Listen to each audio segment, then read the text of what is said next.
Functionaries with Honorable Roger M. Tuburay. Barangay Maguwawa, officials and functionaries, Honorable Arnulfo E. Generosa. Siyempre, ito barangay, taga-barangay yung Katipunan, headed by Honorable Armando A. Torres. Barangay New Visayas, officials and functionaries, Honorable Alfredo R. Hawai. From Barangay Pantaron, headed by Honorable Gerard B. Honorario. Barangay San Pastor, headed by Honorable Ronald D. Galo.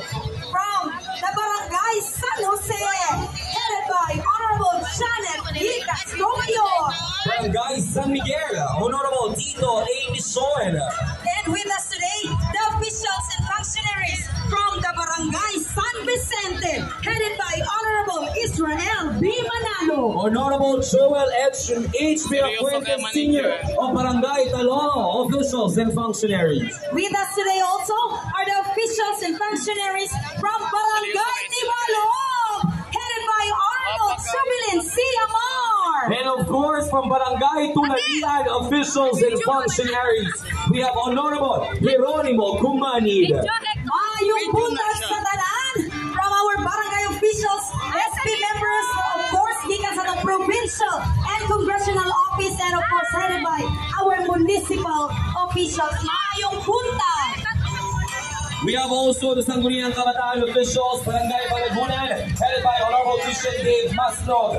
Barangay Bubuhon, Honorable Simon Peter Sare. Barangay Kasigang, Honorable John Mark Bungato. Barangay Esperanza, Honorable Kurt David Emmanuel Plaza. Barangay Kimamo, Honorable Ray Hijosa. Barangay Kinamayan, Honorable Ivy Laluna. Barangay Lalibertad, Honorable J. Mark Abayhon. Barangay Lungaw, SK officials and staff, headed by Honorable Raymond Dano. Barangay Magwawa, headed by Honorable Jovelyn Inahada. Barangay New Katipunan, with Honorable Clara May Tukip. Barangay New Visayas, SK officials and staff, Honorable Joshua Kagampang. Barangay Pantaron, Honorable Rochlin May Ramirez. Barangay Salvacion, Honorable Laika Marie Mundia. Barangay San Jose, Honorable Jericho G. Diaz. And of course, the SK officials and staff of Barangay San Miguel, headed by Honorable Novicar B. Mission. Barangay San Vicente, with Honorable Janica Operiano. Barangay Talomo, with Honorable J. Fuentes. And of course, from Barangay Tibalog, SK officials and staff, with Honorable Carl J.